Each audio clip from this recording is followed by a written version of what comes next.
Spermogramma. Bepusht kasallarimiz uzoq yillar davomida faqatgina spermogramma xulosasi bilan davolanishadi va kuzatiladi. Ko'pgina hollarda spermogramma bu hamma savolning yechimini bermaydi. Ya'ni bu aysbergda uchi deb hisoblasak bo'ladi. Undan tashqari topshirilgan juda ham ko'p analizlar bor. Bular qatorida Martest, fragmentatsiya va hokazo va hokazo. Spermogrammani ham juda ham ko'p turlari bor. Hozirgi kunda faqatgina VOZ usuli bilan topshirilgan spermogramma topshiriladi va shunga qarab xulosa qilinadi.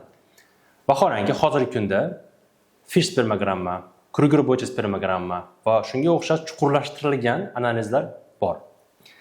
Bu narsani aytishdan maqsad, agarda sizda uzoq yillar davomida bepushtlik bilan aziyat chekayotgan bo'lsangiz va analizlar ichida faqatgina spermogrammaga qarab turib tashxis qo'yilayotgan bo'lsa, siz xato yo'ldasiz.